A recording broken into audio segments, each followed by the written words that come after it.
정치평론가 이강윤이 함께하는 국민라디오 이강윤의 오늘.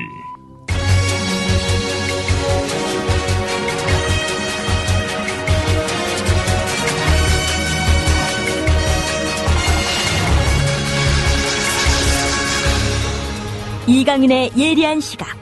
이제는 뉴스의 행과 간을 짚어냅니다.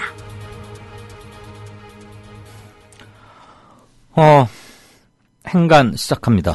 오늘 아침 9시 반 이석현 국회 부의장실에 새누리당의 3선 중진 의원들 여러 명이 모였습니다. 3선 이상 중진들이요. 이석현, 주승용, 김동철, 김성건, 강창일, 문희상, 유인태, 설훈, 양승조, 원혜영, 김춘진, 오재세, 최규성. 3선 이상 5급 또는 전체 중진이라고 하는 사람들 한 37, 8명쯤으로 분류되는데 그중에 3분의 2가량이 모였습니다. 이들이 모여서 합의한 사항은 이러합니다. 문재인, 안철수가 협력하는 가운데 비상대책위원회를 조속히 구성하자. 그러니까 비대위 체제로 가야겠다 이겁니다. 전당대회 문제는 비대위가 결정하도록 하자. 국민의 기대에 부응해 혁신과 통합을 추진한다. 세 번째는 당연히 하는 얘기고 그냥 립서비스고요. 핵심을 뽑아내라면 문재인 대표 일단 대표직 내려놔달라. 그리고 비대위 체제로 가는데 그 비대위에 문재인, 안철수 다 들어와라. 비대위원장은 딴 사람에게 맡기자. 이게 키워드입니다. 약 2달 전에 문재인 대표가 재신임 카드를 던졌을 때, 자, 재신임 합시다. 여러 소리 말고, 투표가 되든 여론조사가 되든 무슨 방법으로든 재신임 합시다. 그래서 내가 불신임 받으면 그만 내려놓겠어. 그때가 혁신안을 당무위원회 거쳐서 중앙위원회에서 추인받는 타이밍이었고, 그것과 결부되어 있었죠. 혁신안은 오케이, 승인을 받는다 하더라도 나 문재인에 대해서 따로 묻겠다 그랬어요. 문재인 대표가 던질 수 있는 마지막 카드이자 첫 강수이기도 했습니다. 그랬더니 바로 오늘 모인 그 이석현 국회의장실에 오늘 지금 모인 그 멤버들이 되게 모였어요. 그때도. 그래가지고 왜 이래 문 대표. 그냥 그렇게까지 가면 되겠수? 응? 큰일 나지. 혁신안이 당무위원회에 이어서 중앙위원회까지도 통과하면 문재인 대표에 대한 신임도 이루어진 것으로 보고 이제 더 이상 흔들기 안 할 테니까 재신임 카드는 걷어들이쇼.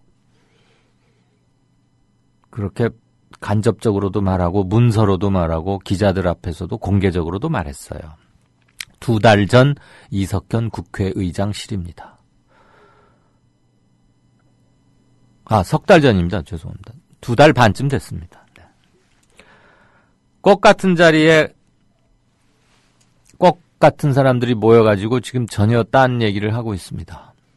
그래서 오늘 이 사람들이 이 3개항을 발표하니까 문재인 대표가 지난번 재신임 카드 그거 걷어들일 때 그 조건 중에 하나가 가장 큰 조건이 더 이상 대표 흔들기 이런 건 안 하기로 하지 않았느냐. 왜 말을 바꾸느냐. 무슨 뭐가 크게 바뀐 게 뭐냐. 그랬더니 그 뒤로 좀 상황이 바뀌었다. 이런 말을 했어요. 김성곤 의원 얘기입니다. 여수 출신인데 4선이고 출마하지 않겠다고 그랬죠. 여수에는 출마하지 않겠다고 했는데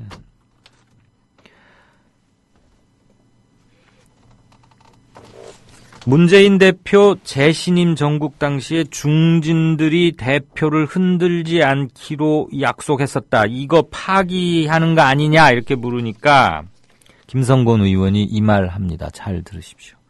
그때 다시는 안 흔들겠다고 한 건 아니고 중앙위원회의 혁신안 통과로 사실상 재신임을 묻는 문제가 가름됐으니까 묻지 않는 것이 좋겠다고 한 것이다.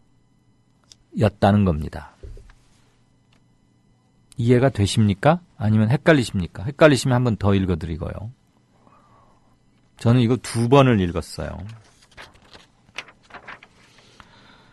그때 앞으로 다시는 대표를 흔들지 않겠다고 한 건 아니고 중앙위에서 김상곤 혁신안 그게 통과가 됐으니까 사실상 문재인에 대한 재신임도 이루어진 걸로 보겠다. 그거였다는 겁니다. 그러니까 일회용이었다. 이게 국회의원 4선 하고 있는 사람의 입에서 나온 얘기입니다. 창피합니다. 제가 뭐 누구를 지지해서라거나 문재인 대표를 절대 그런 거 아니고요. 여러분들이 저를 좀 뜨악하고 안 좋아하시는 이유 중에 하나가 입장이 분명치 않아. 누구 하나를 화끈히 지지해야지 말이야. 이런 정서도 일부 있으시다는 걸 아는데 저는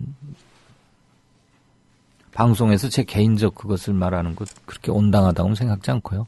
일단 앵커로 기능하는 동안에는 공정해야죠.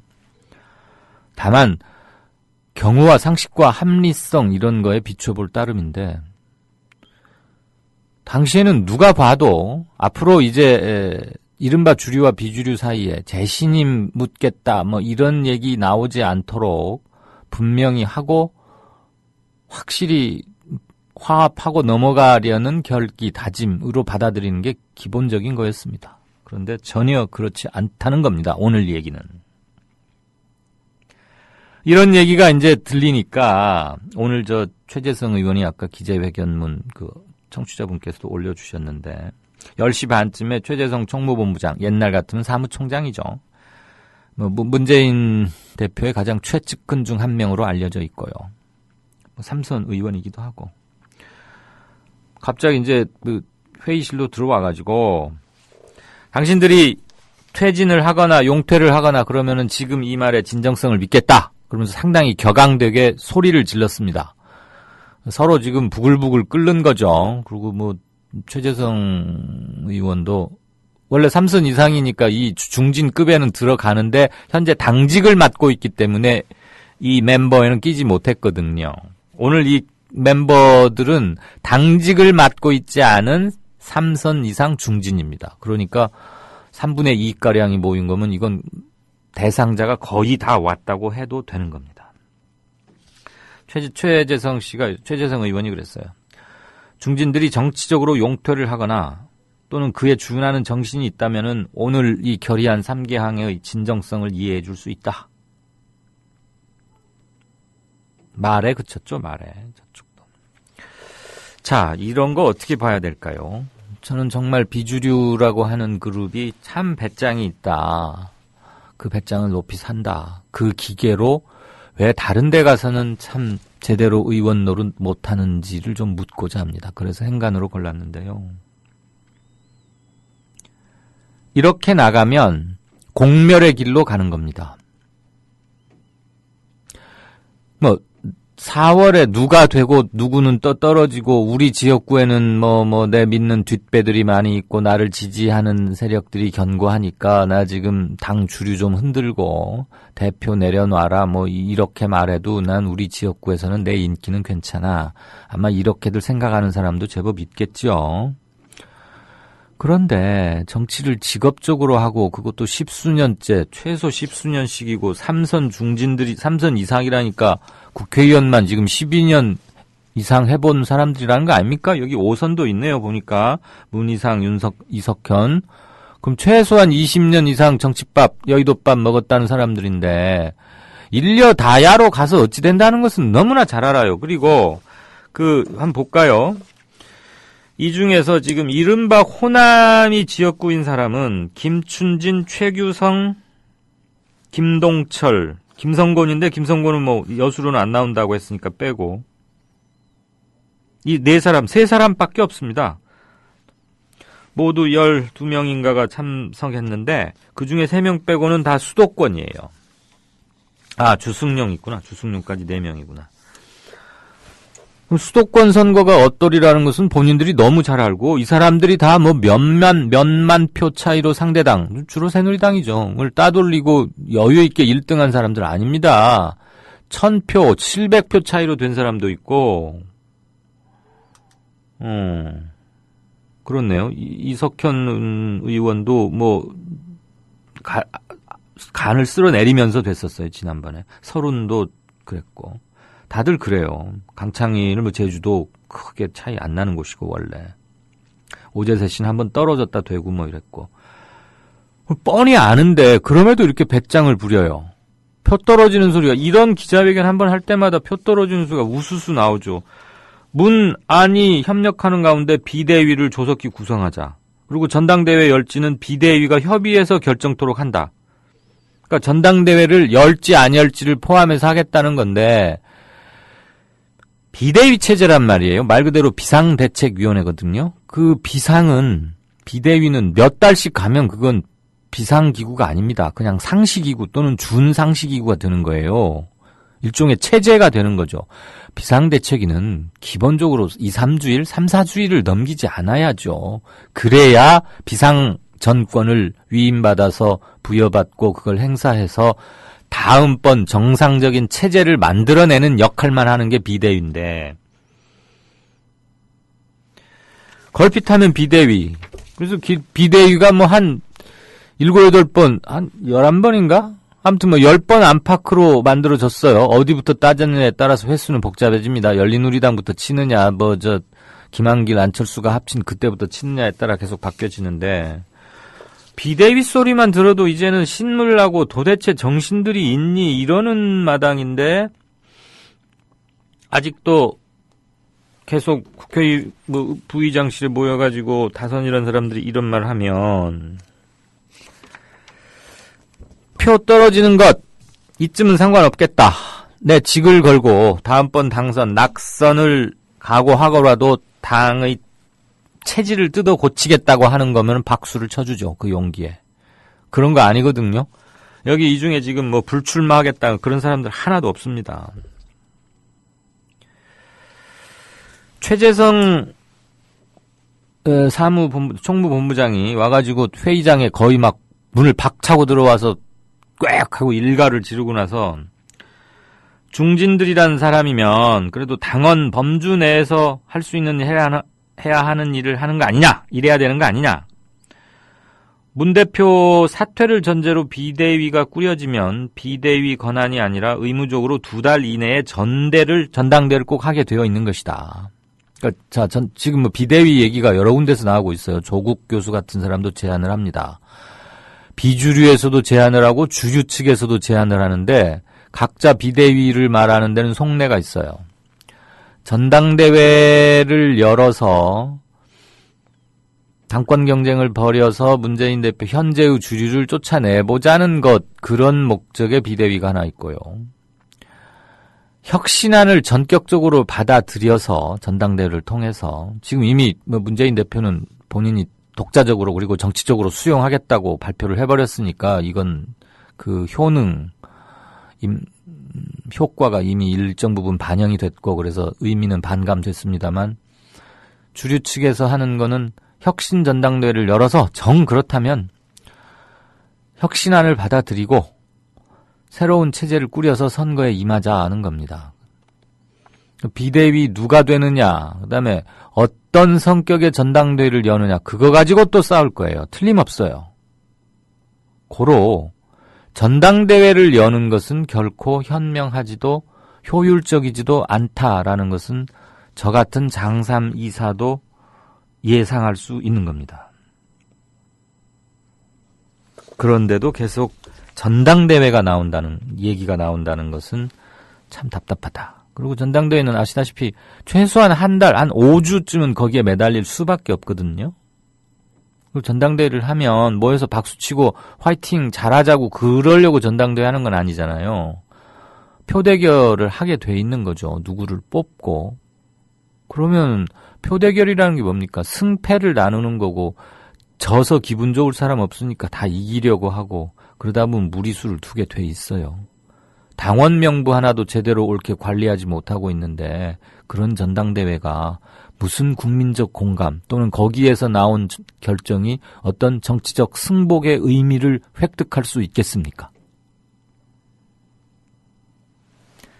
전당대회는 결코 답은 아니다. 다만 비대위 체제를 구성을 하는데 이른바 주류와 비주류가 모두 다 승인할 수 있는 사람이 비대위원장을 맡고 거기에 주류와 비주류가 뭐 동수가 됐든 이렇게 들어와서 캐스팅 보트권은 비대위원장에게 주고요. 비대위가 일을 할 수 있어야죠. 그다음에 그 비대위가 현재의 최고위원단 회의는 없어야죠. 그러면 당에 두 가지 의사결정 기구가 있어서는 안 되잖아요. 어느 게 우위에 있다는 걸 정해둬야 하지 않습니까? 그러려면은 최고위원단 회의 거친 다음에 또 비대위원 회의로 넘어가면 이건 너무 비능률적이니까 그 비대위원에다가 현재의 최고위원단 회의의 권한과 의무를 다 이양하면 됩니다. 기어이 비대위원을 해야 하겠다면 단 대량 탈당 일테면 뭐 안철수 의원이 자기를 지지하는 심정적 지지자 또는 뭐 호남 이럴 때도 또 호남을 쓰면 안 되는데 아무튼 탈락할 것으로 예상되는 사람들을 이끌고 나가서 뭐 또 하나의 정치 뭐 교섭단체를 만들든 천정배 신당으로 합치든 어쩌든 이런 사태는 막아야 한다. 왜? 예뻐서가 아니라 지금 누가 더 밉냐 곱냐를 따질 때가 아니라 결국은 승패를 말하는 것이고 지금도 새누리당이 과반 의석을 갖고 있어서 국회가 어떻게 되었습니까? 새누리당에서는 뭐 국회 선진화법이 안 돼가지고 힘들어 죽겠다고 하지만 그동안 지난 3년 동안 야당한테 한번 물어보세요. 우리 의석 때문에 아무것도 못했다. 저쪽에서 과반을 갖고 그걸로 숫자의 힘에 기대서 밀어붙이니까 우리는 뭐 아무것도 막아낼 수도 없고 그냥 판판이 당했다. 맨날 그래왔지 않습니까? 128석인가를 가지고도 그랬는데 앞으로 70석, 80석이면 무슨 예전 김대중 평민당이나 새천년 민주회의 맞죠? 새천년 민주회의. 예. 그 시절에 카리스마 있는 김대중 같은 정치력 있는 사람도 없는데 김대중 총재 같은 그런 것도 없는 상황에서 7, 80석이면 128석 가지고도 이렇게 아무것도 못하는데 70석이면 더 못한다고 하겠죠. 그러느니 현 여야의 의석의 차이를 어떻게든 좁히는 최소한 승리를 위해서 하되 그래야 되는데 나가면은 뭐 질 건 당연합니다. 당연하죠. 거기에다 정의당 후보 당연히 붙을 것이고 다음 주 월요일인가요? 국회에서 문재인, 심상정, 천정배 이렇게 뭐 모여서 이제 회합을 하나 예정되어 있는데 그 공개 회의에서 무슨 얘기가 얼마나 오가겠습니까? 저는 결정적인 뭐 진전 얘기가 나오리라고는 크게 기대하지는 않고요. 다만 그런 자리가 열린다는 것 자체는 의미가 있겠죠. 그래서 문재인 대표가 국민TV와의 인터뷰에서 그 점을 힘주어 강조하기는 했지만 정의당에서 웬만해서는 통합에까지 이르지는 않을 것이라고 본다. 그렇다면 그리고 천정배 그룹 정의당과의 통합을 위해서도 새정년이 하나로 되어 있어야 통합 논의건 협상에서건 힘을 갖게 되는 건 상식 아닙니까? 집구석 안은 그냥 내분 직전이어가지고 맨날 콩가루처럼 이게 분란으로 날이 새는데 누가 협상 전권을 위임받은 협상 대표가 가서 정의당이나 천정배 그룹을 만난들 그 발언에 얼마나 무게가 실리겠어요? 협상을 하면서도 그나저나 댁 사정은 어떠슈? 그쪽은 쪼개지는 건 아니유? 우리 합치면은 다 따라오는 건 맞습니까? 누구든 그렇게 물을 수 있는 거 아니에요? 걷다 대고 뭐라고 하겠어요?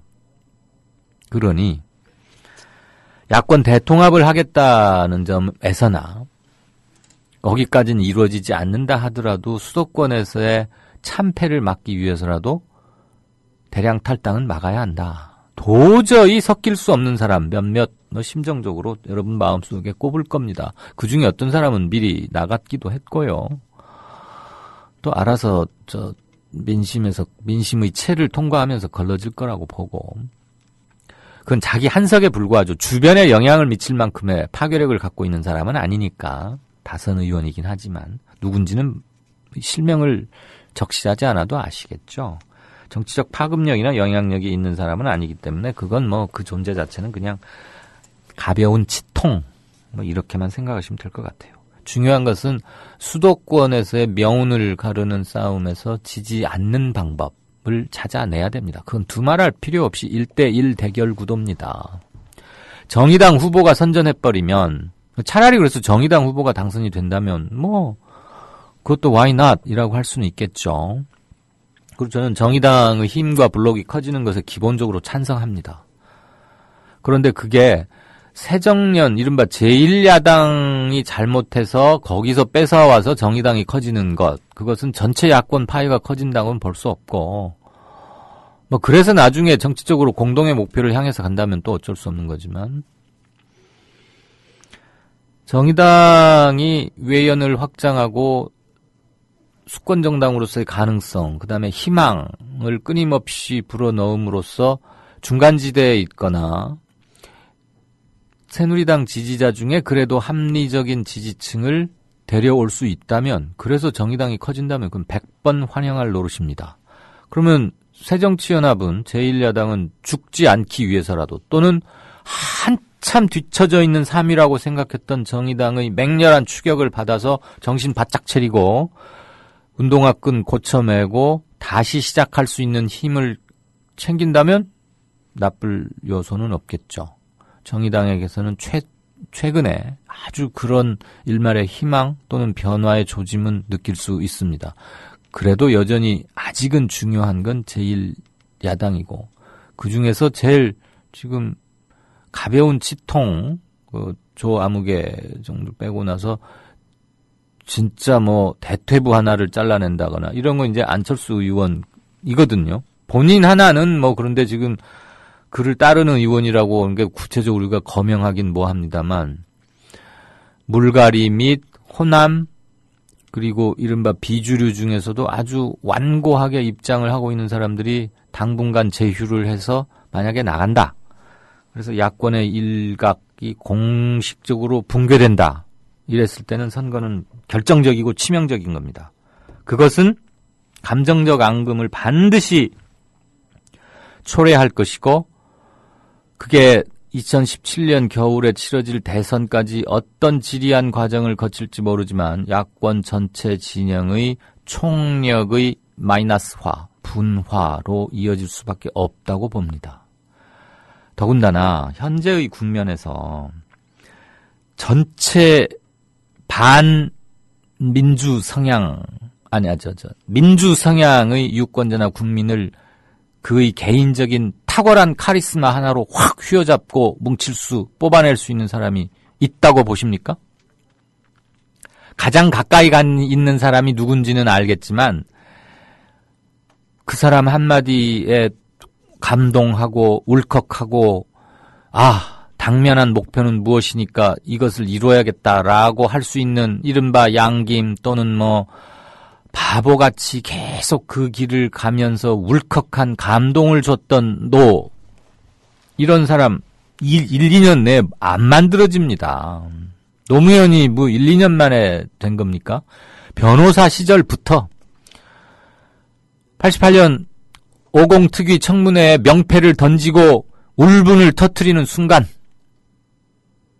정주영 회장에게 호통을 치던 노동자 같았던 의원 노무현, 그때부터 형성된 거죠. 그때부터 12년, 13년 계속 형성돼서 나중에 그가 대통령 해보겠다고 나서니 마음속으로 그래, 당신이 이른바 노무현 개 해서 막 수십 명 의원들을 데리고 다니는 사람이 아니라는 건 알지만 그래도 우리는 당신에게서 변화와 희망 그것을 읽었고 당신 같은 사람이 해봐야 되는 거 아닌가라는 생각을 하게 됐고 각자 마음속에서만 하고 있던 생각들을 팍 터트려준 게 광주, 그 다음에 대전, 순회 전당대회 때 아니었습니까? 광주 사람들은 자기 출신의 한화갑, DJ가 꽤 이뻐하던 한화갑, 그리고 전라도 정신에 호소했지만 외면하고 노무현 손 들여줬고요. 대전에선 어땠습니까? 이인재, 그때까지는 앞서 나간다, 어쩐다, 뭐 이인재가 되는 거 아니겠어 했는데 충격적인 패배를 이인재는 당했죠. 사람들이 뭘 생각했겠어요. 이인재 당신이 똘똘하고 YS가 뭐 잘 봐서 경기도 지사까지 시키고 그래 충청도에서도 인물 하나 만들어 보자. 그 뭐 물에 물 탄 듯 술에 술 탄 듯 김종필 그 보는 것도 질린다. 당신 저 목소리도 카랑카랑 하이 뭐 그런 것 같은데 그렇지만 대전 사람들 충청 분들의 선택은 노무현 아니었습니까? 그 두 군데서 결정적으로 후보로서 우뚝 섰고 그로부터 이제 뭐 정해지고 나서 2달 만에 그는 이제 이른바 후단협 이런 파동에 흔들리면서 급전직하로 추락했지 않습니까? 그 위기를 이겨낸 것도 본인의 자력이에요. 그러면 노무현이 대선 후보가 되기에까지는 10년 이상의 그것도 무슨 정치적 노림수나 정치공학 이런 거 아닙니다. 그냥 우직하게 그냥 옳다고 생각한 길을 간 거예요. 왜 이런 비유를 해서 어떨지 모르겠습니다. 참, 오늘 양정대 기자의 사정 때문에 오늘 정가 산책은 쉽니다. 그래서 조금 길어집니다. 좀 지루하시더라도 참고 들어주시죠. 양해를 부탁드립니다. 지금 도저히 못하겠다는 연락이 방금 메신저로 왔네요. 그래서 제가 지금 아무 원고 없이 말씀드리려니까 좀 그런데 한 7분 남았습니다.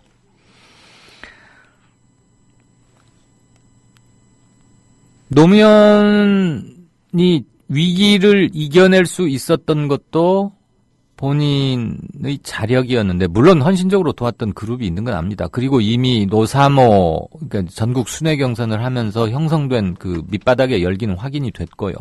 후단협 정치를 직업으로 하는 사람들 후단협들의 흔들기 그리고 뭐 정몽주 측으로 정몽주가 아니지 정몽준 뭐 이제 이러면서 직업적 정치인들의 민낯, 미주알, 고주알을 다 보게 된 거였죠. 말하자면 이런 것 같아요. 뭐 영화 배우로 치자면 유승범이랄까? 이렇게 골목, 뒷골목, 그래서 그냥 매일 얻어 터지고 다니면서도 붕대, 뭐 밴드 붙이고 또 가서 도전하고 뭐 이런 거. 무슨 양아치 깡패 이런 그 이미지 아닙니다. 그렇게 십몇 년을 하고 몇 번을 떨어져도 계속 옳다고 생각하는 걸 포기치 않으니까 사람들이 감동했던 거 아닙니까? 근데 지금부터 따져서 내년 12월 2017년 대선까지 이제 딱 2년 남았는데요, 대선이. 그 2년 안에 누가 그런 노무현 같은 또는 김대중 또는 김영삼 같은 카리스마를 획득하겠습니까?